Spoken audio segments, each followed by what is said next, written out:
ce temps-là, dans son enseignement, Jésus disait: méfiez-vous des scribes qui tiennent à se promener en vêtements d'apparat et qui aiment les salutations sur les places publiques, les sièges d'honneur dans les synagogues et les places d'honneur dans les dîners.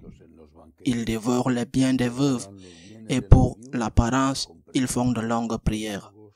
Ils seront d'autant plus sévèrement jugés. Jésus s'était assis dans le temple, en face de la salle du trésor. Il regardait comment la foule y mettait de l'argent. Beaucoup de riches y mettaient de grosses sommes.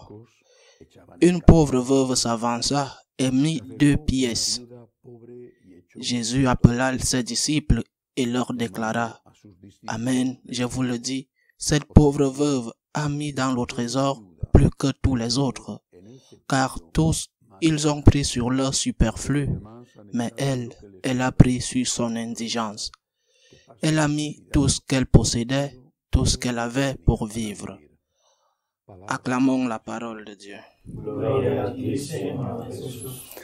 Ce fragment de l'évangile, du moins pour autant que j'ai pu m'en assurer, est l'un des plus mal interprétés.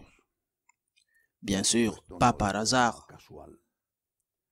Combien de fois ai-je dû écouter des gens dire que la veuve avait mis 2 pièces et que par conséquent, ils étaient justifiés d'aider l'Église en faisant une collecte, une offrande minimale, ou même pas du tout.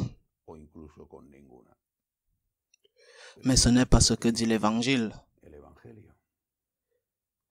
Jésus ne la met pas comme modèle à cette pauvre femme parce qu'elle a donné 2 pièces. C'est ce que nous ne voulons pas voir et je ne pense pas que ce soit une coïncidence. Jésus parle d'une femme qui est un exemple parce qu'elle a donné tout ce qu'elle avait pour vivre. C'est-à-dire qu'il donne comme exemple une personne généreuse. Et la générosité n'est pas liée à la quantité, mais à la proportion. Si tu as beaucoup et que tu donnes beaucoup, mais que la proportion est ridicule par rapport à ce que tu as, tu n'es pas une personne généreuse. Même si, objectivement, tu as donné beaucoup. Même si tu reçois des applaudissements de la part de ceux qui ont reçu ton aide, c'est la proportion. Dans l'ancien temps, on parlait de la dîme.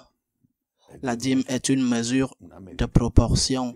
La dîme de celui qui a 1 est de 10 centimes. La dîme de celui qui a 1 million devra être 100 000.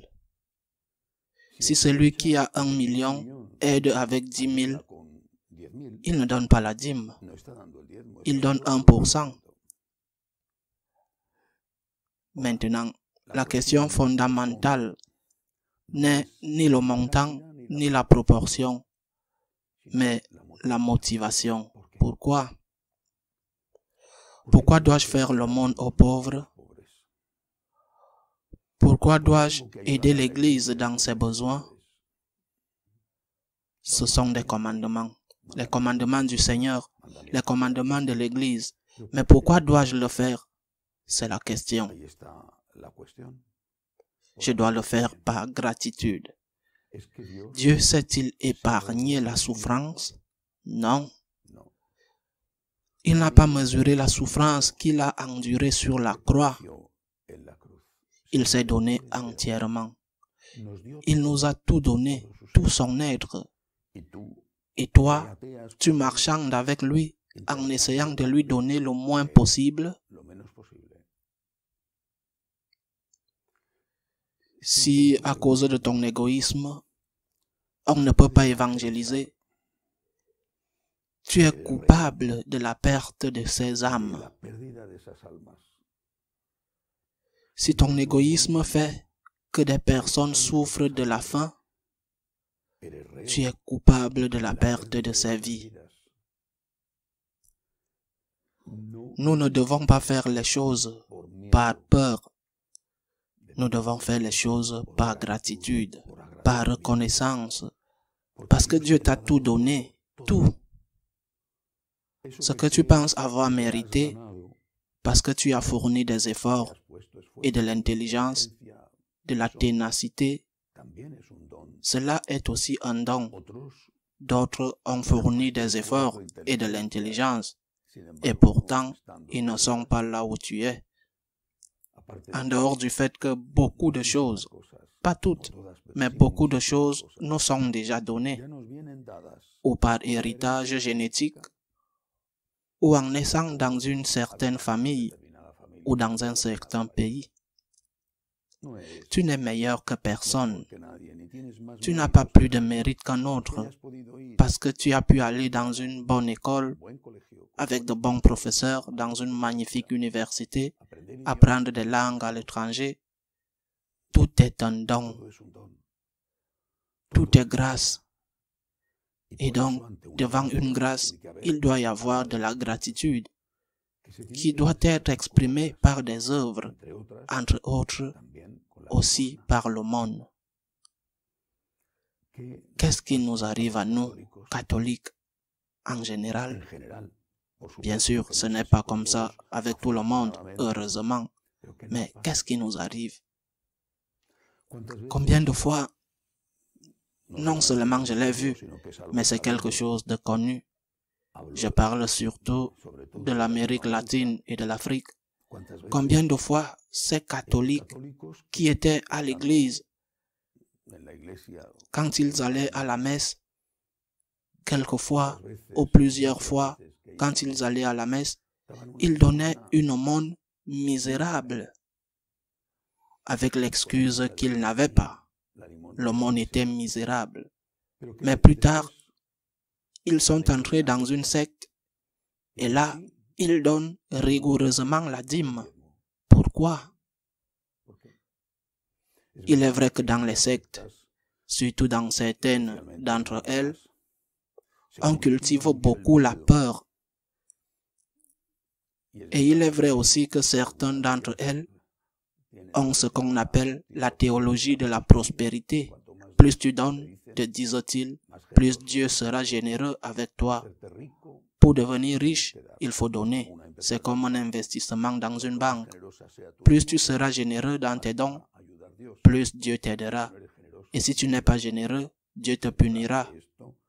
Il est vrai que c'est une motivation que de nombreuses sectes réussissent à imposer dans leur fonctionnement. Mais nous, catholiques, ne devrions-nous pas agir par gratitude? Pourquoi la peur ou l'intérêt serait-il plus efficace que la gratitude? Si tu ne donnes pas, Dieu te punira. Si tu ne donnes pas, tes enfants auront un malheur. Si tu ne donnes pas, tu auras une maladie. Et si tu donnes, tu auras des bénédictions. Et si tu donnes, tu seras riche, en bonne santé. C'est une motivation, je le répète, que de nombreuses sectes exercent. Une motivation efficace. Ne devrions-nous pas, nous catholiques, dire que si tu ne donnes pas, tu es un ingrat et que si tu donnes, tu fais ce que tu devras faire? Toujours rendre une petite partie de tout ce que Dieu t'a donné. La gratitude est malheureusement moins puissante, moins forte, moins efficace que la peur. Mais notre religion est la religion de la gratitude. C'est la religion de l'Eucharistie, la religion de l'action de grâce. Cela ne signifie pas que nous ne devons pas avoir de crainte, pas de terreur, mais de la crainte d'offenser Dieu.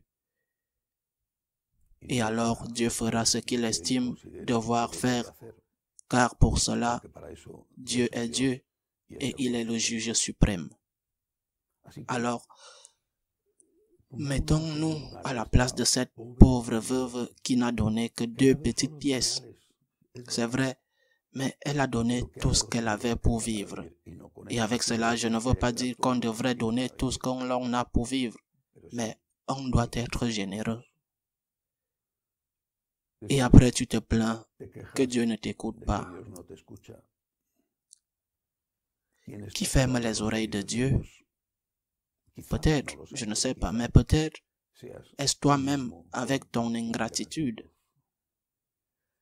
Que le Seigneur reçoive de nous ce qu'il est en droit de recevoir, notre amour, notre adoration, notre cœur et aussi notre aide financière.